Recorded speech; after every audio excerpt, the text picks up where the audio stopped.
Agriculture, being a primary sector, showing a declining GDP contribution nowadays.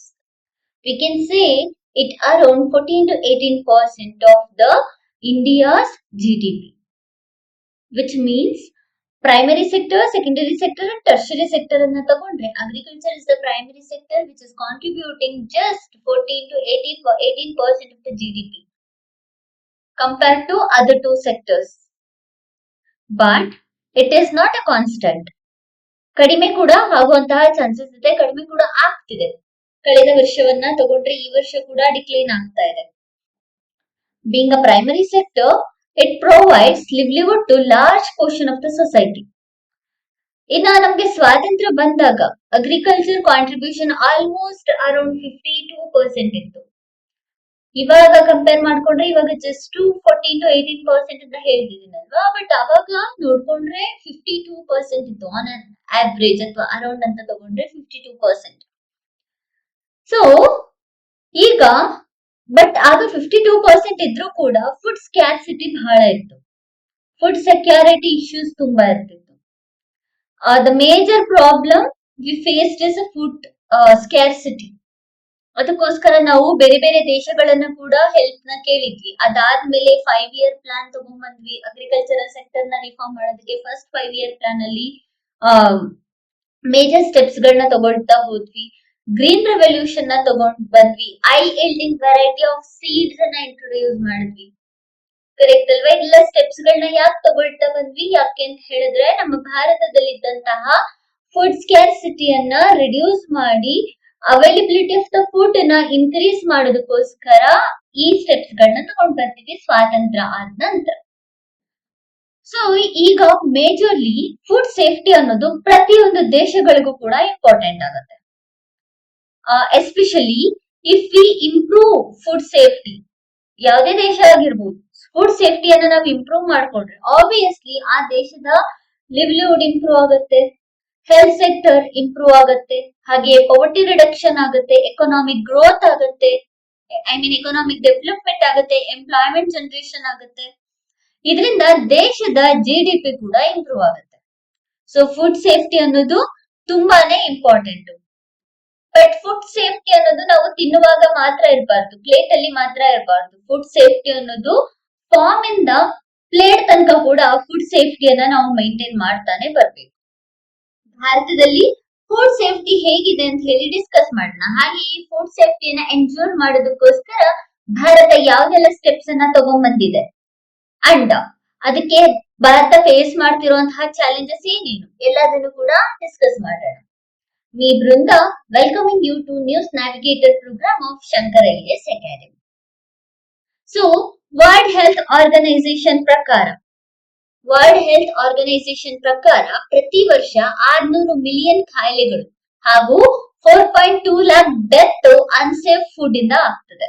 ಅಂದ್ರೆ proper ಆಗಿ ಸೇಫ್ಟಿಯನ್ನ ನಾವು maintain ಮಾಡ್ತಾ ಇಲ್ಲ ಅಲ್ವಾ, ಅದಕ್ಕೋಸ್ಕರ ಫುಡ್ ಸೇಫ್ಟಿಯನ್ನ ಇಲ್ದಲೇನೆ ಆಲ್ಮೋಸ್ಟ್ 4.2 lakh ಡೆತ್ ಫುಡ್ ಸೇಫ್ಟಿಯಿಂದ ಆಗ್ತಾ ಇದೆ. When we consider India, diarrhoea, cholera ಮತ್ತೆ ಪೆಸ್ಟಿಸೈಡ್ ಇಂದ ಬರುವಂತಹ ಪಾಯ್ಸನಿಂಗ್ಸ್ ಆಗಿರ್ಬೋದು, ಈ ರೀತಿಯ ಕಾಯಿಲೆಗಳು ಜಾಸ್ತಿ ಆಗೋದನ್ನ ನೋಡ್ತಾ ಇದೀವಿ. ಯಾಕೆ ಜಾಸ್ತಿ ಆಗ್ತಾ ಇದೆ ಅಂತ ನೆಕ್ಸ್ಟ್ ನೋಡ್ಕೊಳ್ಳೋಣ. ಸೊ ಈ ಕಾಯಿಲೆಗಳೆಲ್ಲದೂ ಕೂಡ food borne diseases. So food borne diseases ಅಂದ್ರೆ ಫುಡ್ ಇಂದ ಬರುವಂತಹ ಡಿಸೀಸಸ್. ಫುಡ್ ಅನ್ನ ಪ್ರಾಪರ್ ಆಗಿ ನಾವು ಮೇಂಟೈನ್ ಮಾಡಲ್ಲ ಅಲ್ವಾ, ಅದರಿಂದ ಬಂದಿರುವಂತಹ diseases food borne diseases. So it is affecting more on children compared to adults. ಅಂದ್ರೆ ಚಿಕ್ಕ ವಯಸ್ಸಿನ ಮಕ್ಕಳಲ್ಲಿ ಜಾಸ್ತಿ ನಾವು ಈ ರೀತಿಯಾದಂತಹ ಕಾಯಿಲೆಗಳನ್ನ ನೋಡ್ತಾ ಇದೀವಿ ಕಂಪೇರ್ಡ್ ಟು ಅಡಲ್ಟ್ಸ್. ಸೊ ಇದು ಯಾವ್ದ್ರಿಂದ ಬರ್ತಾ ಇದೆ? ಫುಡ್ ಸೇಫ್ಟಿಯನ್ನ ನಾವು ಪ್ರಾಪರ್ ಆಗಿ ಎನ್ಶೂರ್ ಮಾಡ್ತಾ ಇಲ್ಲ, ಅದರಿಂದ ಬರ್ತಾ ಇದೆ. Food safety always impact on public health. Yes, farmers' livelihood and also consumer trust and environmental sustainability. ಇದೆಲ್ಲದರ ಮೇಲೂ ಕೂಡ ಫುಡ್ ಸೇಫ್ಟಿ ಅನ್ನೋದು ಇಂಪ್ಯಾಕ್ಟ್ ಆಗುತ್ತೆ. So what are all the challenges India is facing to ensure food safety ecosystem? Food safety ecosystem ನ ಭಾರತ ಯಾವ ರೀತಿಯಲ್ಲಿ challenges ನ ಫೇಸ್ ಮಾಡ್ತಿದೆ ಫುಡ್ ಸೇಫ್ಟಿ ಎಕೋಸಿಸ್ಟಮ್ ನ ಮೇಂಟೈನ್ ಮಾಡೋದಕ್ಕೆ? ಅದಕ್ಕೆ ಸೊಲ್ಯೂಷನ್ ಏನು? ಗವರ್ಮೆಂಟ್ ತಗೊಂಡ್ಬಂದಿರುವಂತಹ ಸ್ಟೆಪ್ಸ್ ಏನು? ನಾವೆಲ್ಲ ಯಾವ ರೀತಿಯಾದಂತಹ ಸ್ಟೆಪ್ಸ್ ನ ತಗೊಬಹುದು ಅದಷ್ಟನ್ನು ಕೂಡ ಈಗ ಇನ್ನ ಮುಂದೆ ಡಿಸ್ಕಸ್ ಮಾಡೋಣ. ಬೆಳೀತಾ ಇರುವಂತಹ ಬೆಳೆಗಳಿಗೆ ಕರೆಕ್ಟ್ ಆಗಿರುವಂತಹ ಪೆಸ್ಟಿಸೈಡ್ಸ್ ಗಳನ್ನ ಯೂಸ್ ಮಾಡ್ತಾ ಇಲ್ಲ. ಬೇಕಾಗಿರುವಂತಹ ಗುಣಮಟ್ಟಕ್ಕಿಂತ ಹೆಚ್ಚಾಗಿರುವಂತಹದನ್ನ ಪೆಸ್ಟಿಸೈಡ್ಸ್ ಗಳನ್ನ ನಾವು ಯೂಸ್ ಮಾಡ್ತಾ ಇದೀವಿ. ಸೊ ಪೆಸ್ಟ್ ಗಳನ್ನ ಕಂಟ್ರೋಲ್ ಮಾಡೋದಕ್ಕೋಸ್ಕರ ಈ ಒಂದು ಪೆಸ್ಟಿಸೈಡ್ಸ್ ಗಳನ್ನ ಯೂಸ್ ಮಾಡ್ಲಾಗ್ತಿದೆ. ಪೆಸ್ಟಿಸೈಡ್ಸ್ ಕನ್ಸಂಪ್ಷನ್ ಭಾರತದಲ್ಲಿ ಅಂದ್ರೆ ಭಾರತವನ್ನ ಬೇರೆ ದೇಶಗಳಿಗೆ ಕಂಪೇರ್ ಮಾಡ್ಕೊಂಡ್ರೆ ಪೆಸ್ಟಿಸೈಡ್ಸ್ ನ ಕನ್ಸಂಪ್ಷನ್ ಅಲ್ಲಿ ಭಾರತ 4ನೇ ಸ್ಥಾನದಲ್ಲಿದೆ. ಒಟ್ಟು 293 ಪೆಸ್ಟಿಸೈಡ್ಸ್ ಗಳನ್ನ ಅಗ್ರಿಕಲ್ಚರಲ್ ಯೂಸ್ಗೆ ಬಳಸಲಾಗ್ತಿದೆ. ಅಂಡ್ ಇದರಲ್ಲಿ ಕೆಲವೊಂದು ಪೆಸ್ಟಿಸೈಡ್ಸ್ ಗಳನ್ನ ನಾವು ಬ್ಯಾನ್ ಮಾಡಿದ್ರು ಕೂಡ ಯೂಸ್ ನ ಮಾಡ್ತಾ ಇದ್ದಾರೆ. ಫಾರ್ ಎಕ್ಸಾಂಪಲ್ ಬ್ಯಾನ್ ಮಾಡಿರೋದ್ರಲ್ಲಿ ನಾವು ಎಕ್ಸಾಂಪಲ್ ಗಳನ್ನ ನಾವು ತಗೊಂಡ್ರೆ ಮೊನೊಕ್ರೋಟೋಫಾಸ್ ಇದು ಒನ್ ಆಫ್ ದ ಪೆಸ್ಟಿಸೈಡ್. ಇದನ್ನ ನಾವು ಆಲ್ರೆಡಿ ಬ್ಯಾನ್ ಮಾಡಿದ್ವಿ ನಮ್ಮ ಭಾರತದಲ್ಲಿ. ಬ್ಯಾನ್ ಮಾಡಿದ್ರು ಕೂಡ ಕೆಲವೊಂದು ಜಾಗದಲ್ಲಿ ಯೂಸ್ ಮಾಡ್ಲಾಗ್ತಿದೆ. ಇದನ್ನ ಪ್ರಾಪರ್ ಆಗಿ ಯಾರು ಕೂಡ ಚೆಕ್ ಮಾಡ್ತಾ ಇಲ್ಲ, ಯೂಸ್ ಮಾಡ್ತಾ ಇದೀವಾ ಇಲ್ವಾ ಅಂತ ಹೇಳ್ಬಿಟ್ಟು. ಸೊ ಇದರಿಂದ ಆಗುವಂತಹ ಇಂಪ್ಯಾಕ್ಟ್ ಏನು? ಪೆಸ್ಟಿಸೈಡ್ಸ್ ಇಂದ ಏನ್ ಇಂಪ್ಯಾಕ್ಟ್ ಆಗುತ್ತೆ ಫುಡ್ ಸೇಫ್ಟಿಗೆ? ಪೆಸ್ಟಿಸೈಡ್ಸ್ ನ ನಾವು ಫ್ರೂಟ್ಸ್ ವೆಜಿಟೇಬಲ್ಸ್ ಅಲ್ಲಿ ಸ್ಪ್ರೇ ಮಾಡ್ತೇವೆ, ಫ್ರೂಟ್ಸ್ ಅಂಡ್ ವೆಜಿಟೇಬಲ್ಸ್ ಅಲ್ಲಿ ಬಳಸ್ತೇವೆ. ಸೊ ಇದನ್ನ ಮಾಡೋದ್ರಿಂದ ಡೈರೆಕ್ಟ್ ಕನ್ಸಂಪ್ಷನ್ ಆಗುತ್ತೆ. ಇದರಿಂದ ಲಾಂಗ್ ಟರ್ಮ್ ಹೆಲ್ತ್ ಇಂಪ್ಯಾಕ್ಟ್ ಕೂಡ ಆಗುವಂತಹ ಚಾನ್ಸಸ್ ಇರುತ್ತೆ, which cause cancer or sometimes nervous system problem ಆಗುತ್ತೆ, ಮೋರ್ ಪಾಯ್ಸನಸ್ ಆಗೋದ್ರಿಂದ. ಹಾಗೆಯೇ ಅದರ ಜೊತೆಯಲ್ಲಿ ನಮ್ಗೆ ಫುಡ್ ಪಾಯ್ಸನಿಂಗ್, ಶಾರ್ಟ್ ಟರ್ಮ್ ಅಲ್ಲಿ ಫುಡ್ ಪಾಯ್ಸನಿಂಗ್ ಆಗುವಂತಹ ಚಾನ್ಸಸ್ ಕೂಡ ಇರುತ್ತೆ. ಅಷ್ಟೇ ಅಲ್ಲ, ಮನುಷ್ಯನ ಆರೋಗ್ಯಕ್ಕೆ ಮಾತ್ರ ಇದು ತೊಂದರೆ ಅಲ್ಲ, ಈವನ್ ಸಾಯಿಲ್ ಅಲ್ಲಿ ಇರುವಂತಹ ಸಾಯಿಲ್ ಆರ್ಗ್ಯಾನಿಸಮ್ಸ್ ಅಂತ ಏನಿದೆ, ಅರ್ಥ್ವಾಮ್ಸ್ ಆಗಿರ್ಬೋದು, ಅದಕ್ಕೂ ಕೂಡ ಇದರಿಂದ ಪ್ರಾಬ್ಲಮ್ ಆಗುತ್ತೆ. ಹಾಗೆ ಸಾಯಿಲ್ ನ ಫರ್ಟಿಲಿಟಿ ಕೂಡ ರಿಡ್ಯೂಸ್ ಆಗುತ್ತೆ. ಪೆಸ್ಟಿಸೈಡ್ಸ್ ಗಳನ್ನ ಜಾಸ್ತಿ ನಾವು ಯೂಸ್ ಮಾಡೋದ್ರಿಂದ ಗ್ರೌಂಡ್ ವಾಟರ್ ಪೊಲ್ಯೂಷನ್ ಆಗುತ್ತೆ. ಹಾಗೆಯೇ ರನ್ನಿಂಗ್ ವಾಟರ್ ಕಂಟಾಮಿನೇಷನ್ಸ್ ಕೂಡ ಆಗುತ್ತೆ ಯಾವಾಗ ಪೆಸ್ಟಿಸೈಡ್ಸ್ ವಾಟರ್ ಬಾಡಿಯನ್ನ ರೀಚ್ ಆಗುತ್ತೆ ಆವಾಗ. ಅಂಡ್ ಆಲ್ಸೋ ಇದರಿಂದ ಬಯೋಡೈವರ್ಸಿಟಿ ಥ್ರೆಟ್ ಕೂಡ ಆಗುತ್ತೆ. ಕಂಪ್ಲೀಟ್ ಆಕ್ವಿಟಿಕ್ ಎಕೋಸಿಸ್ಟಮ್ ಡೆಸ್ಟ್ರಾಯ್ ಆಗುವಂತಹ ಚಾನ್ಸಸ್ ಕೂಡ ಇರುತ್ತೆ. ಹೇಗೆ ಡೆಸ್ಟ್ರಾಯ್ ಆಗುತ್ತೆ? ಜಾಸ್ತಿ ಪಾಯ್ಸನಸ್ ಆಡ್ ಆಗ್ತಾ ಬರುತ್ತೆ ಅಲ್ವಾ. ಸೊ ಜಾಸ್ತಿ ಪಾಯ್ಸನಸ್ ಆಡ್ ಆದಾಗ ನಮ್ಗೆ ಮೇಲ್ಗಡೆ ವಾಟರ್ ಮೇಲ್ಗಡೆ ಆಲ್ಗೆಗಳು ಜಾಸ್ತಿ ಗ್ರೋತ್ ಆಗುತ್ತೆ. ಆಲ್ಗಲ್ ಬ್ಲೂಮ್ ಆಗುವಂತಹ ಚಾನ್ಸಸ್ ಇರುತ್ತೆ. ಆಲ್ಗಲ್ ಬ್ಲೂಮ್ ಆದ್ರೆ ಸನ್ಲೈಟ್ ಪೆನೆಟ್ರೇಷನ್ ಆಗೋದಿಲ್ಲ.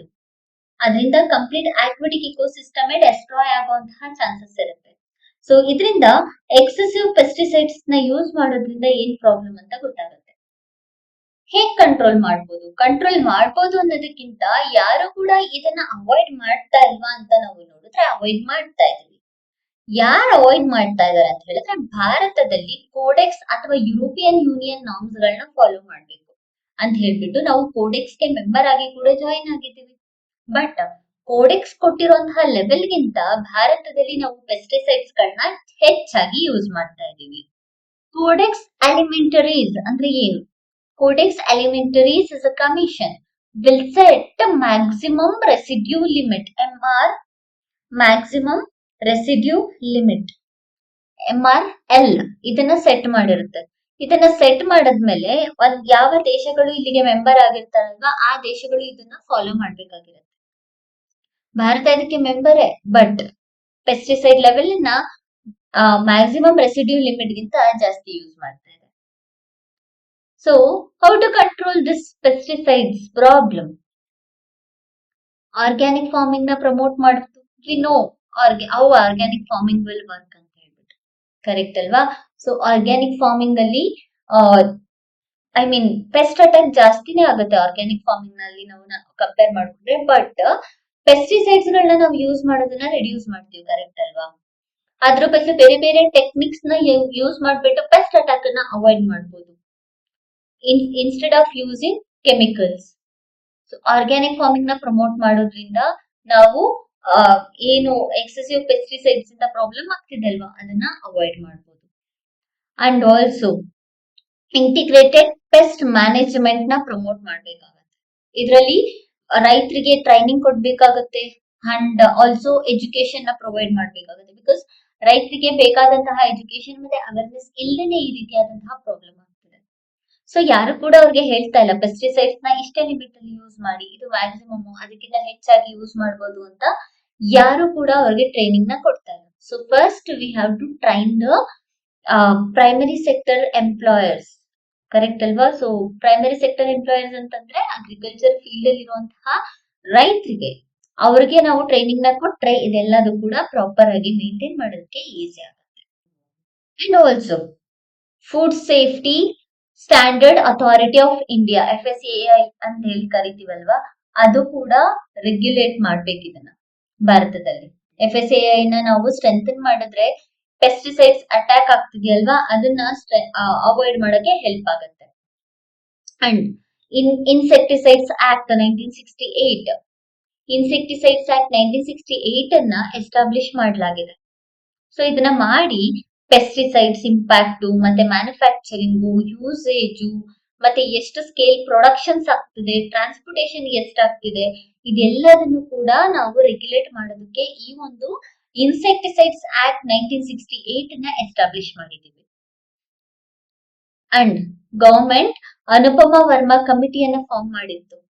ಇದ್ರ ಪ್ರಕಾರ 66 ಪೆಸ್ಟಿಸೈಡ್ಸ್ ಗಳನ್ನ ರಿವ್ಯೂ ಮಾಡ್ಲಿಕ್ಕೆ ಈ ಒಂದು ಕಮಿಟಿಯನ್ನ ಫಾರ್ಮ್ ಮಾಡಿದ್ದು. ಅನುಪಮ ವರ್ಮಾ ಕಮಿಟಿ ನೆನಪಿರಲಿ, ಎಕ್ಸಾಮ್ ಅಲ್ಲಿ ಎಕ್ಸಾಂಪಲ್ ನ ಕೊಡ್ಬೋದಾಗುತ್ತೆ ಅಥವಾ ಸಪೋರ್ಟಿಂಗ್ ಆಗಿ ಈ ಒಂದು ಕಮಿಟಿಯನ್ನ ಯೂಸ್ ಮಾಡಬಹುದಾಗುತ್ತೆ. ಸೊ ಭಾರತದಲ್ಲಿ ಏನು 268 ಪೆಸ್ಟಿಸೈಡ್ಸ್ ಗಳು ರಿಜಿಸ್ಟರ್ ಆಗಿದೆ ಅಲ್ವಾ, ಅದರಲ್ಲಿ 66 ಪೆಸ್ಟಿಸೈಡ್ಸ್ ಗಳನ್ನ ರಿವ್ಯೂ ಮಾಡ್ಲಿಕ್ಕೋಸ್ಕರ ಈ ಕಮಿಟಿಯನ್ನ ಫಾರ್ಮ್ ಮಾಡ್ತೀವಿ. 66 ಪೆಸ್ಟಿಸೈಡ್ಸ್ ಗಳು ಬೇರೆ ದೇಶಗಳಲ್ಲಿ ಆಲ್ರೆಡಿ ರಿಸ್ಟ್ರಿಕ್ಟ್ ಆಗಿದೆ ಅಂಡ್ ಆಲ್ಸೋ ಬ್ಯಾನ್ ಆಗಿದೆ, ಬಟ್ ಭಾರತದಲ್ಲಿ ನಾವು ಇನ್ನೂ ಕೂಡ ಅದನ್ನ ಯೂಸ್ ಮಾಡ್ತಿದ್ದೀವಿ. ಸೊ ಇದೆಲ್ಲದೂ ಕೂಡ ನಾವು ಪೆಸ್ಟಿಸೈಡ್ಸ್ ನ ಪ್ರಮೋಟ್ ಮಾಡೋದನ್ನ ಅವಾಯ್ಡ್ ಮಾಡೋದಕ್ಕೋಸ್ಕರ ತಗೊಂಡಿರುವಂತಹ ಸ್ಟೆಪ್ಸ್ ಆಗಿದೆ. Recently FSSAI food safety standard authority of India maximum residue limit ಅನ್ನ ರಿವೈಸ್ ಮಾಡಿದೆ. 0.01 mg per kg ಇತ್ತು, ಈಗ 0.1 mg per kg ಗೆ ಅದನ್ನ ರಿವೈಸ್ ಮಾಡಿದೆ. 2 ಪ್ರಾಡಕ್ಟ್ಸ್ ಗೆ ಇದನ್ನ ರಿವೈಸ್ ಮಾಡಿರೋದು, ಒಂದು ಹರ್ಬ್ಸ್ ಗೆ ಮತ್ತೆ ಸ್ಪೈಸಸ್ ಗೆ. ಇದು ನೆನಪಿರ್ಬೇಕಾಗತ್ತೆ, ರೀಸೆಂಟ್ ಆಗಿ ರಿವೈಸ್ ಮಾಡಿರೋದ್ರಿಂದ. ಸೊ ಇದಿಷ್ಟು ನಮ್ಗೆ pesticides related. And second challenges, post harvest handling and infrastructure deficit. ರೈತರು ಬೆಳೆಯನ್ನ ಬೆಳೀತಾರೆ, ಬೆಳೆದ್ಮೇಲೆ ಆದ್ಮೇಲೆ ಕೊಯ್ಲು ಬರುತ್ತಲ್ವಾ, ಅದನ್ನೆಲ್ಲದನ್ನು ಕಟ್ ಮಾಡ್ಬಿಟ್ಟು ಸೇಲ್ ಮಾಡೋದಕ್ಕೆ ಬರುತ್ತಲ್ಲ, ಆ ಪೋಸ್ಟ್ ಹಾರ್ವೆಸ್ಟ್ ಹ್ಯಾಂಡ್ಲಿಂಗ್ ನ ರೈತರು ಯಾವ ತರ ಮಾಡ್ತಾರೆ? ಬಿಕಾಸ್ ಫುಡ್ ಸೇಫ್ಟಿ ಅನ್ನೋದು ನಾವು ತಿನ್ನುವಾಗ ಮಾತ್ರ ಹೈಜೀನ್ ನ ಮೇಂಟೈನ್ ಮಾಡೋದಲ್ಲ, food safety comes from farm land to plate. So ಹಾಗಾಗಿ ಪೋಸ್ಟ್ ಹಾರ್ವೆಸ್ಟ್ ಹ್ಯಾಂಡ್ಲಿಂಗ್ ಯಾವ ತರ ಆಗತ್ತೆ ಅಂಡ್ ಇನ್ಫ್ರಾಸ್ಟ್ರಕ್ಚರ್ ಡೆಫಿಸಿಟ್ ಯಾವ ಚಾಲೆಂಜಸ್ ಅಲ್ಲಿ ನಾವು ಫೇಸ್ ಮಾಡ್ತಾ ಇದೀವಿ ಅಂತ ಹೇಳ್ಬಿಟ್ಟು ನೋಡೋಣ. ಭಾರತದಲ್ಲಿ ಕ್ರಾಪಿಂಗ್ ಆಕ್ಟಿವಿಟೀಸ್ ಮುಗಿದ ನಂತರ almost 30% of the food produce waste ಆಗ್ತಿದೆ. ಸೊ ಇಲ್ಲಿ ನೋಡ್ಬೋದಾಗತ್ತೆ. So 30% of the food produce is a huge one, correct ಅಲ್ವಾ? ಸೊ ಈ ಫುಡ್ ಅನ್ನ ವೇಸ್ಟ್ ಆಗ್ತಿರೋದು ಯಾತಕ್ಕೋಸ್ಕರ ಅಂತ ಹೇಳಿದ್ರೆ, ಒಂದು ಪೂರ್ ಸ್ಟೋರೇಜ್ ಫೆಸಿಲಿಟಿ ಇರೋದ್ರಿಂದ, ಹಾಗೆಯೇ ಟ್ರಾನ್ಸ್ಪೋರ್ಟೇಷನ್ ಫೆಸಿಲಿಟಿ ಕೂಡ ಬ್ಯಾಡ್ ಇರೋದ್ರಿಂದ ಈ ರೀತಿಯಾದಂತಹ ಕೇಸಸ್ ಆಗ್ತದೆ. ಸೊ ಯೂಶಲಿ ಗ್ರೈನ್ ಸ್ಟೋರ್ ಮಾಡ್ತಾರಲ್ವಾ, ಈಗ ಮಂಡಿ ಅಂತೆಲ್ಲ ಕೇಳಿರ್ತೀವಿ, ಗ್ರೈನ್ ಸ್ಟೋರ್ ಮಾಡಿರೋ ಏರಿಯಾಸ್ ಅಲ್ಲಿ ಫಂಗಸ್ ಡೆವಲಪ್ ಆಗುತ್ತೆ. ಯಾವ ರೀತಿಯಾದಂತಹ ಫಂಗಸ್ ಅಂತ ಹೇಳಿದ್ರೆ, ಹೆಲ್ತ್ ಗೆ ಹೈ ರಿಸ್ಕ್ ಬರುವಂತಹ ಆಲ್ಫಾ ಟಾಕ್ಸಿನ್ಸ್ ಮತ್ತೆ ಕಾರ್ಸಿನೋಜೆನಿಕ್ ಅನ್ನುವಂತಹ ಫಂಗಸ್ ಇದೆ. ಅದು ಈ ಗ್ರೈನ್ ನ ನಾವು ಸ್ಟೋರ್ ಮಾಡಿರ್ತೀವಲ್ವಾ, ಆ ಏರಿಯಾದಲ್ಲಿ ಡೆವಲಪ್ ಆಗುತ್ತೆ. ನಾವು ಯಾವಾಗ ಬೇಕಾಗಿರುವಂತಹ ಸೇಫ್ಟಿಯನ್ನ ಅಥವಾ ಬೇಕಾಗಿರುವಂತಹ ಸ್ಟೆಪ್ಸ್ ಗಳನ್ನ ತಗೊಳ್ಳಲ್ಲ, ಆ ಟೈಮಲ್ಲಿ ಈ ರೀತಿಯಾದಂತಹ ಫಂಗಸ್ ಡೆವಲಪ್ ಆಗುವಂತಹ ಚಾನ್ಸಸ್ ಇರುತ್ತೆ.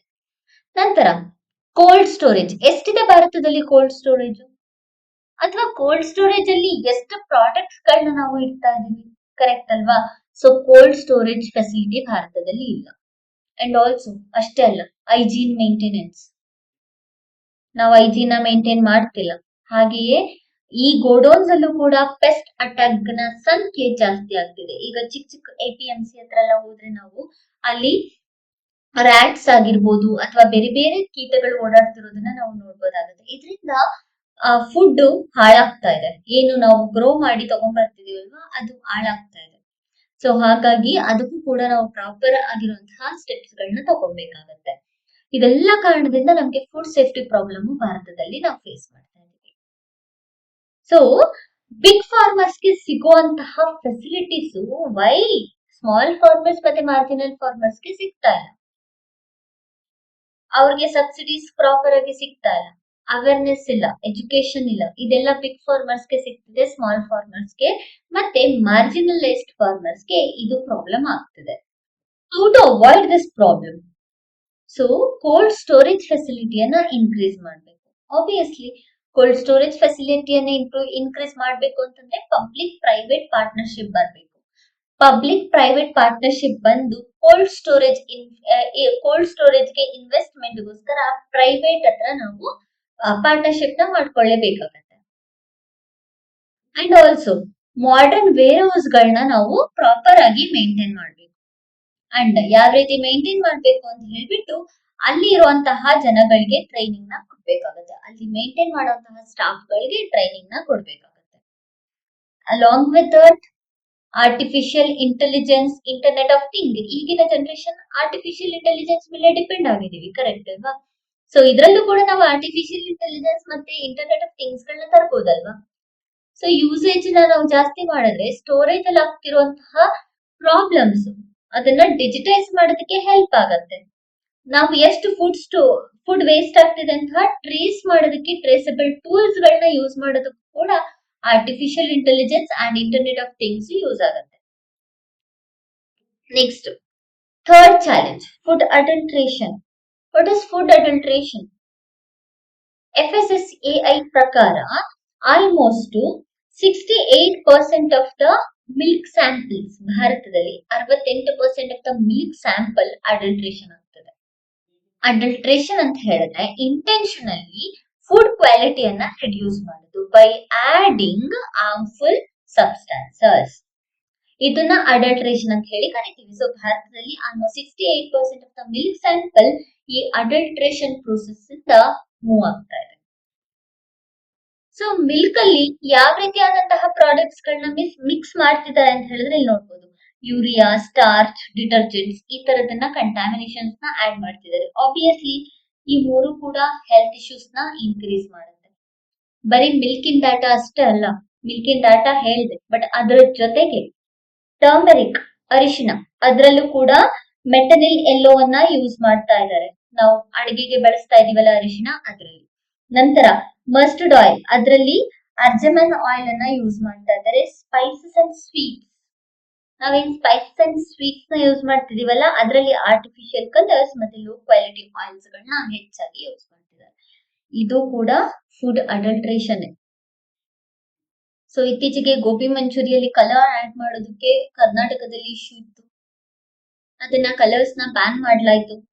ಹಾಗೆಯೇ ಯಾವ ರೀತಿಯ ಆರ್ಟಿಫಿಷಿಯಲ್ ಕಲರ್ಸ್ ಗಳನ್ನ ಯೂಸ್ ಮಾಡ್ತಿದಾರಲ್ವಾ, ಅದರಿಂದ ಕೂಡ ಫುಡ್ ಅಡಲ್ಟ್ರೇಷನ್ ಭಾರತದಲ್ಲಿ ಇನ್ಕ್ರೀಸ್ ಆಗ್ತಿದೆ. ಇದರಿಂದ ಮಾನವನ ಆರೋಗ್ಯದ ಮೇಲೆ ಏನಾಗುತ್ತೆ ಅಂತ ಹೇಳಿದ್ರೆ ಆರ್ಗನ್ ಡ್ಯಾಮೇಜಸ್ ಆಗುತ್ತೆ, ಕ್ಯಾನ್ಸರ್ ಆಗುತ್ತೆ, ಫುಡ್ ಪಾಯ್ಸನಿಂಗ್ ಕೂಡ ಆಗುವಂತಹ ಚಾನ್ಸಸ್ ಇರುತ್ತೆ. ಸೊ ಹೇಗೆ ಇದನ್ನ ಅವಾಯ್ಡ್ ಮಾಡೋದು? ಫುಡ್ ಅಡಲ್ಟ್ರೇಷನ್ ಅವಾಯ್ಡ್ ಮಾಡೋದಕ್ಕೆ ಯಾವ ರೀತಿ ಸ್ಟೆಪ್ಸ್ ತಗೊಬೇಕು? ಒಂದು, ಜನಗಳೇ ಮಾಡ್ತಾ ಇದ್ದಾರೆ. ಸೊ ಹಾಗಾಗಿ ಅವ್ರಿಗೆ ಟ್ರೈನಿಂಗ್ ಅಥವಾ ಅವರಿಗೆ ಅವೇರ್ನೆಸ್ ನ ಕೊಡೋದ್ರಿಂದ ಏನು ಯೂಸ್ ಇಲ್ಲ. ಯೂಸ್ ಆದ್ರೂ ಕೂಡ ನಾವು ಅವ್ರಿಗೆ ಎಜುಕೇಟ್ ಮಾಡ್ಬೇಕು. ಹೆಲ್ತ್ ವಿಷಯನ ಇಟ್ಕೊಂಡ್ಬಿಟ್ಟು ನಾವು ಅವ್ರಿಗೆ ಎಜುಕೇಟ್ ಮಾಡ್ಬೇಕಾಗತ್ತೆ. So first and foremost thing, food testing bank ಗಳನ್ನ ತಗೊಂಡ್ಬರ್ಬೇಕಾಗುತ್ತೆ ಅಥವಾ ಫುಡ್ ಟೆಸ್ಟಿಂಗ್ ಲ್ಯಾಬ್ಸ್ ಗಳನ್ನ ತಗೊಂಡ್ಬರ್ಬೇಕಾಗುತ್ತೆ. ಅಂಡ್ ಆಲ್ಸೋ FSSAI ನ ಸ್ಟ್ರೆಂಥನ್ ಮಾಡ್ಬೇಕಾಗುತ್ತೆ. ಇಕ್ವಿಪ್ಮೆಂಟ್, FSSAI ಅಲ್ಲಿ ಇರುವಂತಹ ಇಕ್ವಿಪ್ಮೆಂಟ್ ನ ಜಾಸ್ತಿ ಮಾಡ್ಬೇಕಾಗುತ್ತೆ ಫುಡ್ ಟೆಸ್ಟ್ ನ ಮಾಡೋದಕ್ಕೋಸ್ಕರ. ಈಗಿರುವಂತಹ ಟೆಸ್ಟಿಂಗ್ ಲ್ಯಾಬೊರೇಟರೀಸ್ ಅಲ್ಲಿ ನಾವು ಎಲ್ಲದನ್ನು ಕೂಡ ಟೆಸ್ಟ್ ಮಾಡ್ಲಿಕ್ಕೆ ಆಗ್ತಾ ಇಲ್ಲ. ಸೊ ಹಾಗಾಗಿ ಇದನ್ನ ಇನ್ಕ್ರೀಸ್ ಮಾಡಿದ್ರೆ ಆಬ್ವಿಯಸ್ಲಿ ನಮ್ಮ ಫುಡ್ ಅಡಲ್ಟ್ರೇಷನ್ ರಿಡ್ಯೂಸ್ ಆಗುತ್ತೆ. FSSAI ಅಂಡರ್ ಅಲ್ಲಿ ಪೆನಾಲ್ಟೀಸ್ ಇದೆ, ಅದನ್ನ ಇನ್ನೂ ಕೂಡ ರಿಜಿಡ್ ಮಾಡ್ಬೇಕಾಗುತ್ತೆ. Awareness and educating the citizens about their health is the most important thing adulteration ನ ರಿಡ್ಯೂಸ್ ಮಾಡೋದಕ್ಕೋಸ್ಕರ. ನಾಲ್ಕನೆಯ ಚಾಲೆಂಜ್ ಬಂದ್ಬಿಟ್ಟು ಅವೇರ್ನೆಸ್ ಹಾಗೂ hygienic problem. So small and street vendors, usually small and street vendors hygienic ನ correct ಆಗಿ maintain ಮಾಡ್ತಾ ಇಲ್ಲ ಅಂತ ಹೇಳ್ಬಿಟ್ಟು ಇಶ್ಯೂಸ್ ರೈಸ್ ಆಗ್ತಾ ಇದೆ ಇವಾಗ.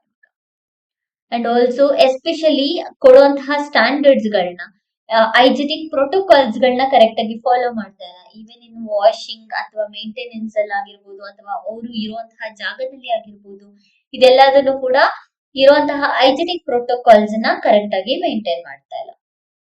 ಎಸ್ಪೆಷಲಿ ಸ್ಟ್ರೀಟ್ ಫುಡ್ ಬಗ್ಗೆ ಈ ಒಂದು ಆರ್ಟಿಕಲ್ ಅಲ್ಲಿ ಹೇಳಲಾಗಿದೆ.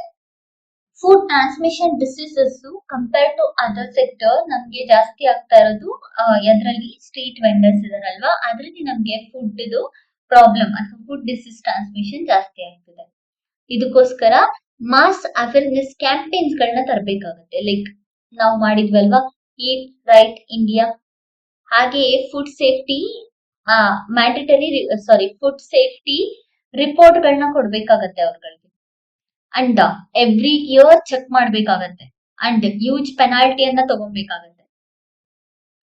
ಹಾಗೆ ಇದೆಲ್ಲದಕ್ಕೂ ಕೂಡ FSSAI ನ ಸ್ಟ್ರೆಂಥನ್ ಮಾಡ್ಬೇಕಾಗತ್ತೆ. ಹೈಜೆನಿಕ್ ಅವ್ರಿಗೆ ಪ್ರಾಪರ್ ಆಗಿ ಹೈಜೆನ್ ರೇಟಿಂಗ್ಸ್ ಗಳನ್ನ ಕೊಡ್ಬೇಕು. ಕನ್ಸ್ಯೂಮರ್ ಫೀಡ್ಬ್ಯಾಕ್ಸ್ ಗಳನ್ನ ತಗೊಬೇಕಾಗತ್ತೆ, ಹೇಗೆ ಮೇಂಟೈನ್ ಮಾಡ್ತಿದ್ದಾರೆ ಏನು ಅಂತ. ಸೊ ರಿಪೋರ್ಟ್ ಅನಾಲಿಸಿಸ್ ನ ಮಾಡೋದಕ್ಕೆ ನಮ್ಗೆ ಈಸಿ ಆಗ್ತಾ ಬರುತ್ತೆ. ನಂತರ weak food safety related loss. ಹೌದು, ಹೇಗೆ weak food safety related loss ಅಂತ ಹೇಳಿದ್ರೆ, ರೂರಲ್ ಏರಿಯಾ ಅಲ್ಲಿ FSSAI 2006 ಅನ್ನ ತುಂಬಾ ಬ್ಯಾಡ್ ಇಂಪ್ಲಿಮೆಂಟೇಶನ್ ಆಗಿದೆ ರೂರಲ್ ಏರಿಯಾದಲ್ಲಿ, not in urban area. So ಯಾವ ಪೊಸಿಷನ್ ಇದೆ ಅಂತ ಹೇಳಿದ್ರೆ, ಎಷ್ಟೋ ಜನಕ್ಕೆ FSSAI ಇಂದ ನಾವು ಸರ್ಟಿಫಿಕೇಟ್ ನ ತಗೋಬೇಕನ್ನೋ ನಾಲೆಡ್ಜೇ ಇಲ್ಲ. ಆ ರೀತಿಯಲ್ಲಿ ಲೆವೆಲ್ ಅಲ್ಲಿ FSSAI ಆಕ್ಟ್ ಬಗ್ಗೆ ನಾಲೆಡ್ಜ್ ಇದೆ. Especially in the informal sector. ಇಂಡಿಯಾದಲ್ಲಿ ಮಿಲಿಯನ್ ಆಫ್ ಫುಡ್ ವೆಂಡರ್ಸ್ ಇದ್ದಾರೆ, especially tier 2 and tier 3 cities ಅಲ್ಲಿ. ಬಟ್ ಮಾನಿಟರ್ ಮಾಡ್ತಿರೋದು FSSAI ಒಂದೇ. ಬಟ್ FSSAI ಅಲ್ಲಿ ಬೇಕಾಗಿರುವಂತಹ ಮ್ಯಾನ್ ಪವರ್ ಇದೆಯಾ? ಇಲ್ಲ. ಇನ್ಫ್ರಾಸ್ಟ್ರಕ್ಚರ್ ಇದೆಯಾ? ಇಲ್ಲ. ಅದಕ್ಕೋಸ್ಕರ ನಾವೇನ್ ಮಾಡ್ಬೇಕು, FSSAI ಅನ್ನ ಸ್ಟ್ರೆಂಥನ್ ಮಾಡೋದು ತುಂಬಾನೇ ಇಂಪಾರ್ಟೆಂಟ್ ಆಗುತ್ತೆ. ಸೊ ಸೊಲ್ಯೂಷನ್ FSSAI ಅನ್ನ ಸ್ಟ್ರೆಂಥನ್ ಮಾಡೋದು. ರೂರಲ್ ಏರಿಯಾ ಆಗಿರೋದ್ರಿಂದ ಪಂಚಾಯತ್ ಅಂಡ್ ಮುನ್ಸಿಪಾಲಿಟಿ ಲೆವೆಲ್ ಅಲ್ಲಿ FSSAI ನ ಸಬ್ ಡಿವಿಷನ್ಸ್ ಗಳನ್ನ ನಾವು ತಗೊಂಡ್ಬರ್ಬೇಕಾಗುತ್ತೆ. ಫುಡ್ ಸೇಫ್ಟಿ ಸ್ಟ್ಯಾಂಡರ್ಡ್ಸ್ ಗಳನ್ನ ಪ್ರಾಪರ್ ಮೇಂಟೆನೆನ್ಸ್ ಅಥವಾ ಪ್ರಾಪರ್ ಎನ್ಫೋರ್ಸ್ಮೆಂಟ್ ನ ಮಾಡೋದಕ್ಕೋಸ್ಕರ ಬೇಕಾಗಿರುವಂತಹ ಅಡೆಕ್ವೇಟ್ ರಿಸೋರ್ಸಸ್ ನ ಪಂಚಾಯತ್ ಅಂಡ್ ಮುನ್ಸಿಪಾಲಿಟಿ ಲೆವೆಲ್ ಅಲ್ಲಿ ತರಬೇಕಾಗುತ್ತೆ. ಫುಡ್ ಸೇಫ್ಟಿ ಆಫೀಸರ್ಸ್ ನ ಇನ್ನೂ ಕೂಡ ಹೆಚ್ಚಾಗಿ ತಗೊಬೇಕಾಗತ್ತೆ. ಸೊ ಇಲ್ಲಿ ತನಕ ಏನೆಲ್ಲ ಚಾಲೆಂಜಸ್ ಇದೆ ಅದನ್ನ ಫೇಸ್ ಮಾಡೋದಕ್ಕೆ ನಾವು ತಗೊಂಡಿರುವಂತಹ ಸ್ಟೆಪ್ಸ್ ಮತ್ತೆ ಗವರ್ಮೆಂಟ್ ತಗೊಂಡಿರುವಂತಹ ಸ್ಟೆಪ್ಸ್ ಗಳನ್ನ ನೋಡ್ಕೊಂಡ್ವಿ. ಎಕಾನಾಮಿಕ್ ಮತ್ತೆ ಗ್ಲೋಬಲ್ ಟ್ರೇಡ್ ಇಂಪ್ಯಾಕ್ಟ್ ಹೇಗಾಗಿದೆ ಅಂತ ನೋಡೋಣ. ನಮ್ಗೆ ಗೊತ್ತು, ಭಾರತದಲ್ಲಿ ನಾವು ಹಿಂದಿನ ಕಾಲದಿಂದನೂ ಕೂಡ ಸ್ಪೈಸಸ್ ನ ಟ್ರೇಡ್ ಮಾಡ್ತಾ ಇದೀವಿ, ಬೇರೆ ಬೇರೆ ದೇಶಗಳ ಜೊತೆ trading ಸಂಪರ್ಕವನ್ನ ಇಟ್ಕೊಂಡಿದೀವಿ.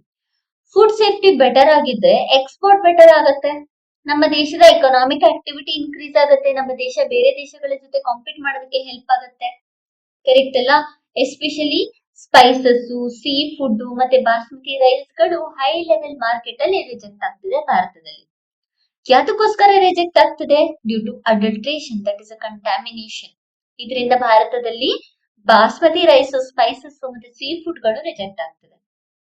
When rejection happens, million of rupees will lost to India. Again, Bharat global level brand reputation down ಆಗ್ತಾ ಬರುತ್ತೆ. It's not about money, even reputation. ಭಾರತದ ರೆಪ್ಯುಟೇಷನ್ ಡೌನ್ ಆಗ್ತಾನೆ ಬರುತ್ತೆ ಇದರಿಂದ. ಫಾರ್ ಎಕ್ಸಾಂಪಲ್, ಸೀ ಫುಡ್ ನ ಕನ್ಸಿಡರ್ ಮಾಡ್ಕೊಂಡ್ರೆ, ಪ್ರೀಮಿಯಂ ಇಂಟರ್ನ್ಯಾಷನಲ್ ಲೆವೆಲ್ ಮಾರ್ಕೆಟ್ ಅಲ್ಲಿ ಭಾರತಕ್ಕೆ ಓಪನ್ ಮಾರ್ಕೆಟ್ ನ ದೊರಕಿಸ್ಕೊಟ್ಟಿರೋದು ನಮಗೆ ಸೀ ಫುಡ್. ಸೊ ಇದರಿಂದ ಫಾರ್ಮರ್ಸ್ ಗೆ ಬೆಟರ್ ಇನ್ಕಮ್ ಬರುತ್ತೆ. ಅದೇ ಏನಾದ್ರೂ ಸೀ ಫುಡ್ ಕಂಟಾಮಿನೇಷನ್ ಆದ್ರೆ ಆ ಮಾರ್ಕೆಟ್ ಕೊಲ್ಯಾಪ್ಸ್ ಆಗುತ್ತೆ. ಇದರಿಂದ ಅಗೇನ್ ಎಂಪ್ಲಾಯ್ಮೆಂಟ್ ಡೌನ್ ಆಗುತ್ತೆ ಅಂಡ್ ಆಲ್ಸೋ ಮಾರ್ಕೆಟಿಂಗ್ ಏನ್ ನಾವು ಬೇರೆ ದೇಶಗಳ ಜೊತೆ ಎಕ್ಸ್ಪೋರ್ಟ್ ಮಾಡ್ತಿರ್ತೀವಿ ಅದಕ್ಕೂ ಕೂಡ ಪ್ರಾಬ್ಲಮ್ ಆಗುತ್ತೆ. ಸೊ ಇದರಿಂದ ಹೈ ಲೆವೆಲ್ ಅಲ್ಲಿ ನಮಗೆ ಭಾರತಕ್ಕೆ ಸಿಗ್ತಿರುವಂತಹ ಆಪರ್ಚುನಿಟೀಸ್ ರೆಡ್ಯೂಸ್ ಆಗ್ತಾ ಬರುತ್ತೆ. ಇದಕ್ಕೋಸ್ಕರ ಗವರ್ಮೆಂಟ್ ಏನೆಲ್ಲ ಸ್ಟೆಪ್ಸ್ ನ ತಗೊಂಡಿದೆ ಇಲ್ಲಿ ತನಕ ಅಂತ ಹೇಳಿ ನೋಡ್ಕೊಳ್ಳೋಣ. ಸೊ ಗವರ್ಮೆಂಟ್ ಇನಿಷಿಯೇಟಿವ್ ನಾವು ಆಲ್ರೆಡಿ ನೋಡಿದ್ವಿ, FSSAI ನ ತಗೊಂಡ್ ಬಂದಿರೋದು, ಈಟ್ ರೈಟ್ ಮೂವ್ಮೆಂಟ್ ನ ನಾವು ಮಾಡಿದೀವಿ. This is a very mass movement. And street food ups programs ಗಳನ್ನ ಮಾಡ್ತಾ ಇದೀವಿ. Safe and nutritious food awareness drives ಗಳನ್ನ ತಗೊಂಡ್ ಬರ್ತಾ ಇದೀವಿ. ಫುಡ್ ಕ್ವಾಲಿಟಿ, ನ್ಯೂಟ್ರಿಷಿಯಸ್ ಫುಡ್ ಅನ್ನ ತಗೊಳ್ಳಿ ಅನ್ನೋ ಕಾರಣಕ್ಕೋಸ್ಕರ. ಹಾಗೆ ಪಾಲಿಸಿ ರಿಫಾರ್ಮ್ ಅಲ್ಲಿ ಫುಡ್ ಸೇಫ್ಟಿ ಕಂಪ್ಲೈಯನ್ಸ್ ಸಿಸ್ಟಮ್ ನ ತಗೊಂಡ್ಬಂದಿದೀವಿ, ಫುಡ್ ರಿಕಾಲ್ ಮೆಕ್ಯಾನಿಸಮ್ಸ್ ನ ಇನ್ನು ಕೂಡ ಸ್ಟ್ರೆಂಥನಿಂಗ್ ಮಾಡ್ತಿದೀವಿ. ಅದ್ರ ಜೊತೆಗೆ ಸಪೋರ್ಟಿಂಗ್ ಸ್ಕೀಮ್ಸ್ ಗಳನ್ನ ಕೂಡ ಗವರ್ಮೆಂಟ್ ತಗೊಂಡ್ಬಂದಿದೆ. Pradhanmantri formalisation of micro food processing enterprises and also agri infra fund. ಏನಕ್ಕೆ ಅಗ್ರಿ ಇನ್ಫ್ರಾ ಫಂಡ್ ಬೇಕು? For better storage. ನಮ್ಗೆ ಸ್ಟೋರೇಜ್ ಇಲ್ದಲೆ ಎಷ್ಟೆಲ್ಲ ಪ್ರಾಬ್ಲಮ್ ಆಗ್ತಿದೆ ಅಂತ ನಾವು ಹಿಂದೆ ನೋಡ್ಕೊಂಡ್ವಿ. ಸೊ ಅದನ್ನ ಅವಾಯ್ಡ್ ಮಾಡೋದಕ್ಕೋಸ್ಕರ ಅಗ್ರಿ ಇನ್ಫ್ರಾ ಫಂಡ್ ನ ತಗೊಂಡ್ಬರ್ಬೇಕು. ಹಾಗೂ Kisan rail and Kisan Udan to speed up farm to market access. Farm ಇಂದ ಮಾರ್ಕೆಟ್ ಆಕ್ಸೆಸ್ ನ ಇನ್ಕ್ರೀಸ್ ಮಾಡೋದಕ್ಕೋಸ್ಕರ ಕಿಸಾನ್ ರೇಲ್ ನ ತಗೊಂಡ್ಬಂದಿದ್ದಾರೆ, ಕಿಸಾನ್ ಉಡಾನ್ ನ ತಗೊಂಡ್ಬಂದಿದ್ದಾರೆ. ಇದರಿಂದ ಏನ್ 30% ಆಫ್ ದ ವೇಸ್ಟೇಜ್ ಫಾರ್ಮ್ ಇಂದ ಸ್ಟೋರೇಜ್ ಹೋಗೋದ್ರೊಳಗಡೆ ವೇಸ್ಟ್ ಆಗ್ತಿದೆ ಅಲ್ವಾ, ಅದನ್ನ ಅವಾಯ್ಡ್ ಮಾಡೋದಕ್ಕೆ ಹೆಲ್ಪ್ ಆಗುತ್ತೆ. ಈ ರೀತಿಯ ಗವರ್ಮೆಂಟ್ ಇನಿಷಿಯೇಟಿವ್ಸ್ ಇಂದ ಫುಡ್ ಸೆಕ್ಯೂರಿಟಿಯನ್ನ ಭಾರತದಲ್ಲಿ ಇಂಪ್ರೂವ್ ಮಾಡೋದಕ್ಕೆ ನಮ್ಗೆ ಇನ್ನು ಕೂಡ ಹೆಚ್ಚಿನ ಸಪೋರ್ಟ್ ಗವರ್ಮೆಂಟ್ ಇಂದ ಸಿಗ್ತದೆ.